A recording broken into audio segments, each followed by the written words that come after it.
নমস্কার বন্ধুরা, স্বপ্না ফ্যামিলি ব্লগে তোমাদের সবাইকে স্বাগত জানাই। বন্ধুরা, তোমরা কেমন আছো? আশা করি তোমরা ভালো আছো। আমিও খুব ভালো আছি। একদম সকাল থেকে ব্লগটা শুরু করে দিয়েছি। সকালবেলা সমস্ত কাজকর্ম কমপ্লিট করে তারপরে চান করলাম, করে এখন সবজি কাটতে বসে গিয়েছি। আর আমি বেশ কিছুদিন ব্লগ শেয়ার করতে পারছি না, তো এবার চেষ্টা করব কন্টিনিউ করবার জন্য। আর যেহেতু প্রচণ্ড পরিমাণে ঠান্ডা পড়েছে, তাই সকাল সকালই চান করে নিয়েছি। জানি না বেলায় রোদ্দুর উঠবে কি উঠবে না, তো সকালে কাজ করে চান টান করে নিলে কিন্তু চান করাটা হচ্ছে সবথেকে একটা বড় কাজ। তো চান হয়ে গেল মানে সবই হয়ে গেল। তো বন্ধুরা, যা যা রান্না হবে সেসব আনাজপাতি কেটে নিলাম। আর এখন দেখো আমি এখানে সসেস ভাজা করছি। তো কে কে খেয়েছো অবশ্যই কমেন্ট করে জানিও। আমার তো এইটা খুবই ভালো লাগে খেতে। আমি যখনই মলে যাই, মানে শপিং মলে যাই, তো এটা আমি অবশ্যই নিই সসেসটা।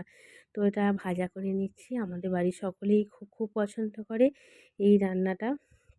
তো কী রান্না করেছি সেটা তোমাদের দেখাই।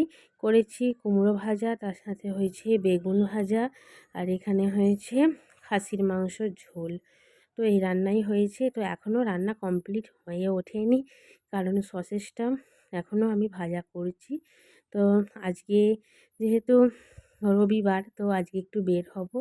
তো বেরোলাম আজকে একটুখানি স্বাগত মিঠাই, দুজনেই গেছে মামার বাড়ি। তো কেউ নেই বাড়িতে, তখন দাদা ভাই আর আমি আছি। তো তাই কাজকর্মগুলো খুব তাড়াতাড়ি করেছি আর একটু বেরিয়েছি দুজনে অনেক দিন পর একসাথে।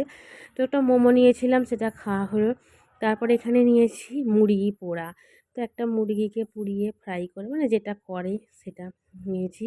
তো সেটাকে এখন খাবো। তো সব কিছু আইটেম একটু একটু করেই নিয়েছি। তো এখানে ফিশ কাটলেট নেওয়া হয়েছে। তো মুরগি পোড়া এটা খাওয়া হয়ে গেছে। বন্ধুরা, ব্লগটা এখানেই শেষ করছি। বাই।